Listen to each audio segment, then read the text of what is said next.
ध्यान धरो तुम मन में, गुरु नाम सुमर छिन छिन में।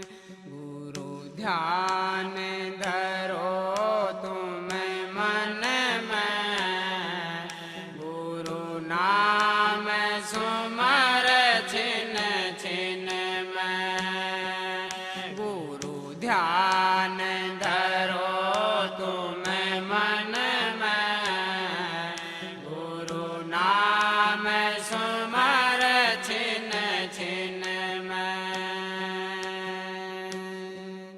गुरु ही गुरु गाओ भाई, गुरु ही फिर हों सहाय। गुरु ही गुरु गाओ भाई, गुरु ही फिर हों सहाय। गुरु ध्यान धरो तुम मन में, गुरु नाम सुमर छिन छिन में। गुरु ध्यान धरो तुम मन में, गुरु नाम सुमर छिन छिन में। जितने पद ऊंचे नीचे, गुरु बिन कोई नहीं पहुँचे। जितने पद ऊंचे नीचे, गुरु बिन कोई नहीं पहुँचे। गुरु ध्यान धरो तुम मन में, गुरु नाम सुमर छिन छिन में। गुरु ध्यान धरो तुम मन में, गुरु नाम सुमर छिन छिन में। गुरु ही घट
राधा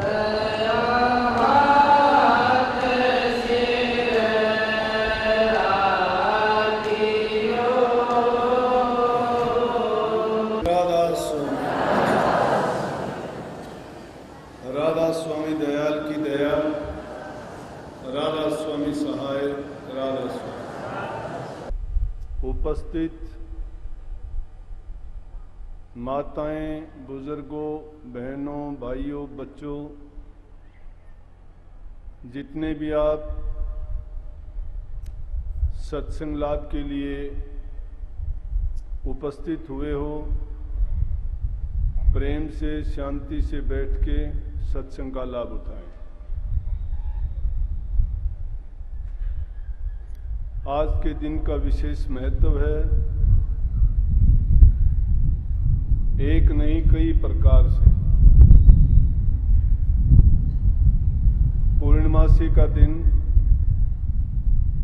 नंबर 2, सिख धर्म के प्रवर्तक नानक देव जी इसी दिन ज्ञान का प्रकाश लेके संसार में प्रकट हुए थे। और जब से अपने सत्संगों का आयोजन शुरू हुआ है, इस पूर्णवासी को तो हमेशा से ही एक विशेष उत्सव के रूप में हम सत्संग करते आए हैं।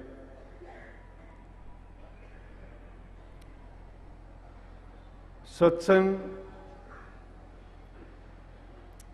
वैसे तो सबके लिए जरूरी है, क्योंकि जीव के कल्याण का सबसे आसान और सहज तरीका और दूसरा नहीं हो सकता।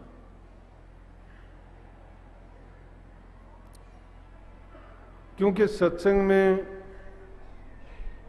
इस जीव की भूली हुई यादों को दोबारा से जागृत किया जाता है। संसार सारा माया का खेल है। उसमें जितने भी कारोबार, जितने भी काम होते हैं,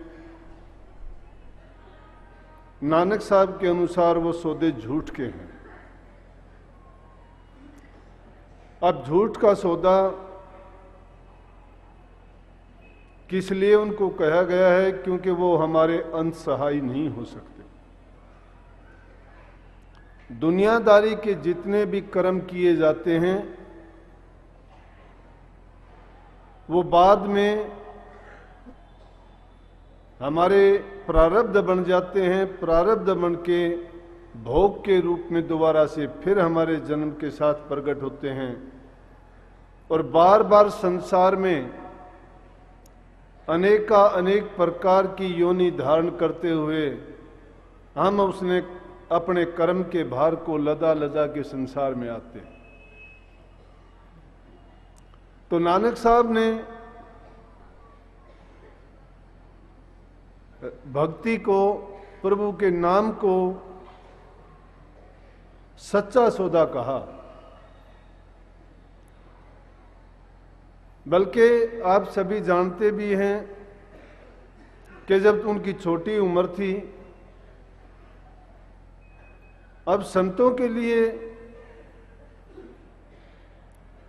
ये नहीं होती कि दुनिया में आके कोई संत बनता होगा, कि ग्रंथों के पढ़ने के कारण संत बनता होगा, या कहीं और इधर उधर से 4 बातें सीख के संत बनता होगा।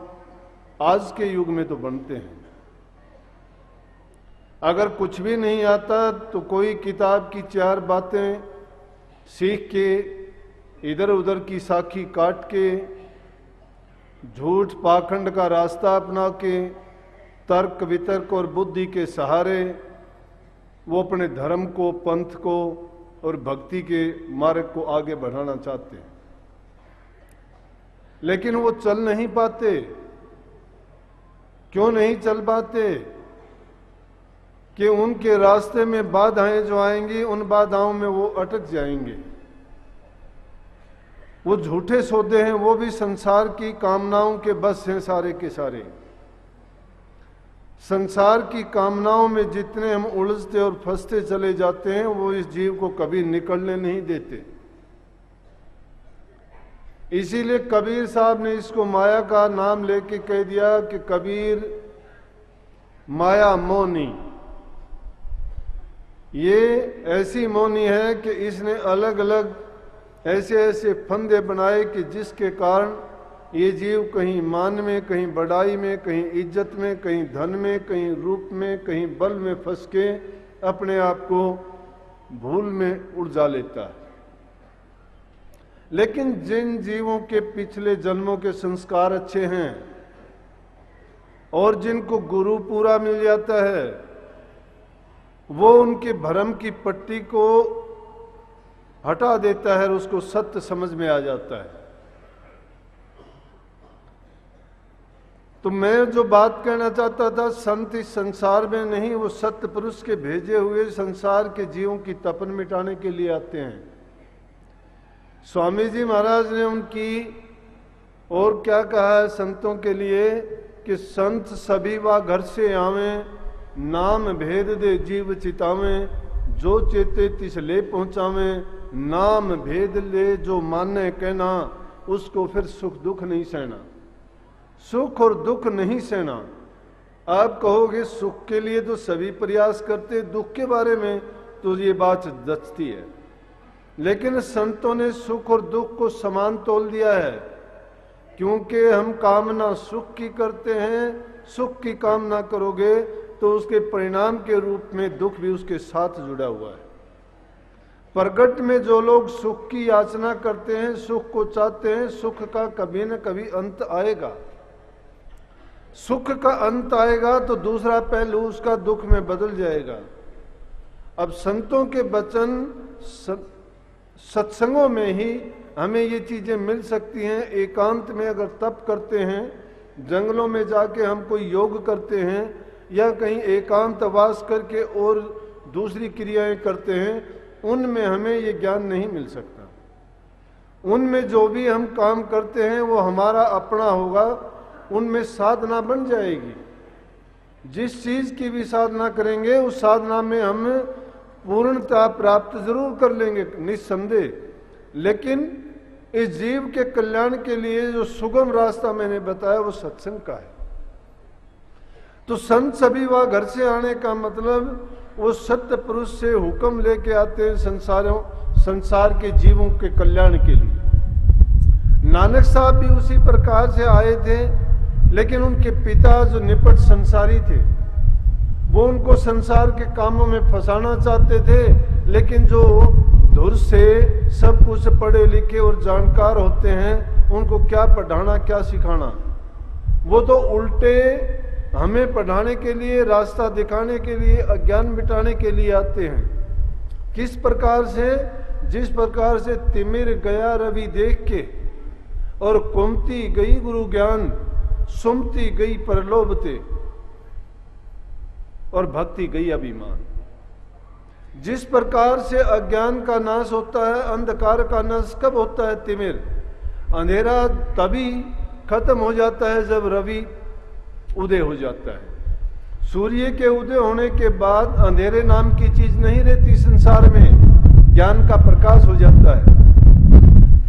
वो प्रकाश, और उससे क्या होता है कि दुनिया का अंधकार तो मिट जाएगा, लेकिन मन का अंधकार कब मिटता है? वो गुरु के ज्ञान के बिना नहीं मिटता। गुरु का ज्ञान जब इस जीव को मिलता है तो उसका भी अंधकार इसी प्रकार से छट जाता है और उसको साफ नजर आने लग जाता है। जिस प्रकार से सूर्य के उदय होने से हमें संसार की सारी चीजें दृष्टिगोचर होती है। कुमती चली जाती है, दुर्बुद्धि खत्म हो जाती है। हमारे बुरे कर्म, विषय, विकार, जो भी दुनियादारी के हम भले बुरे कर्मों में फंसते हैं, वो सब के सब चले जाते हैं। लेकिन जाते किन लोगों के हैं? जो गुरु की आज्ञा में बरतते हैं, गुरु के हुक्म को मानते हैं। उन्हीं नानक साहब ने गुरु ग्रंथ साहब में गुरु के हुक्म पर इतनी लंबी चौड़ी साखियां लिखी हैं कि हुक्म अंदर सभी हुक्म न बाहर कोई, कि सभी जीव संसार के, जल के, थल के, नभ के, चाहे वो जल में रहने वाले हैं, चाहे उड़ने वाले पक्षी हैं, चाहे पृथ्वी पर विचरण करने वाले हैं, सब के सब उसके हुक्म के बिना पत्ता नहीं हिलता है। फिर इंसान अपनी चतुराई, अपनी बुद्धिमत्ता और अपनी अकल किन चीजों में दौड़ाता है। अगर दौड़ाता भी है तो वो भी अज्ञान में। अज्ञान का मतलब अंधेरा है। अंधेरे में जो भी आप दौड़ लगाओगे, जिस चीज का प्रयास करोगे, उसमें आपको चोट खाने का डर है, कोई नुकसान करने का डर है। इसी प्रकार से गुरु के ज्ञान के बिना ये जीव जब संसार में विचरण करता है और कोई भी कार्रवाई करता है, कोई काम करता है, तो वो अज्ञान के बस क्या हो जाता है कि कुमति में बदल जाता है।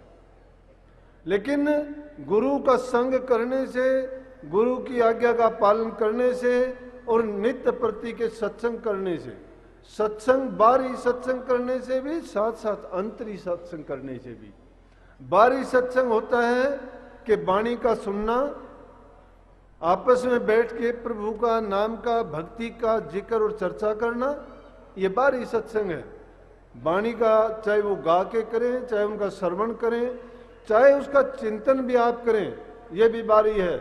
लेकिन जब एकांतवास करते हो और गुरु ने जो तुम्हें तरीका बताया है, ध्यान का है, योग का है, या जिस प्रकार का भी है, लेकिन हो वो अंतर्मुखी।